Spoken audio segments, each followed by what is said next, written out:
Guys know when you get those lawyers' letters from your ex's lawyer, from the opposing counsel, that make your heart like start to race? Last week on the Ask Stacey call, I was given this question, and I think that this client's heart was racing. I have sole custody. My ex has visits. In the visits, he had 3 issues every time he got around my son. I have proof he causes him harmful allergic reactions. He doesn't know how to cope. He's informed me he's not mentally capable of being with his son, but is now wanting more access. How can I stop this? I had CAS involved and they did nothing. I have hospital records and proof. What can I do?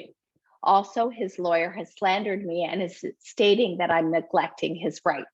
How can I stop this and keep my child safe? So I think this is something that resonates with a lot of us.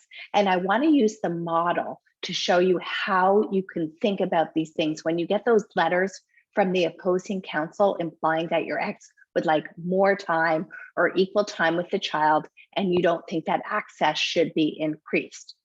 So our first model, which is the tool that I use for coaching, says the circumstance or just the facts of the problem is you got a letter from the opposing counsel that your ex is seeking increased access with the child. Now, most of us, our brain is going to feed us a thought with this circumstance. The ex may get more access, may be granted more time with the child. And that gives us a feeling of panic. And that matters because the feeling of panic is where you're going to take all the action. What do you do when you feel panicked? Usually you just spin, you worry, and you don't find solutions to the problem. You don't make any forward progress in this case. It's that idea of, I just don't know what to do. That's another thought you might be that your brain is feeding you. I don't know what to do. I don't know how to keep my son safe. My ex may get more access. All of these feelings create panic, and you will never take amazing action from a place of panic. Now, I get you believe this thought that my ex may give more access or, I don't know what to do. But ultimately, when you believe that thought and you operate from a place of panic, you don't get organized, you don't get strategic, you don't seek coaching, you don't develop a plan with your lawyer, you just spin and worry, and you don't show up optimally for your custody battle. So this is a time when you have a thought that's so ingrained. I'm not going to tell you not to believe that thought.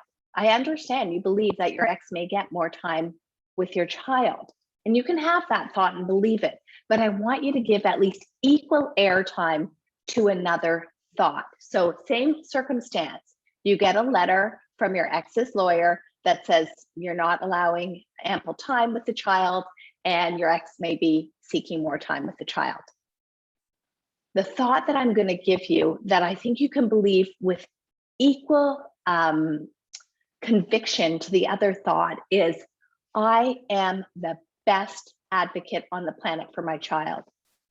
When you think a thought like, I'm the best advocate on the planet for my child, and I know you can believe it with all your heart, that puts you into a feeling of calm confidence.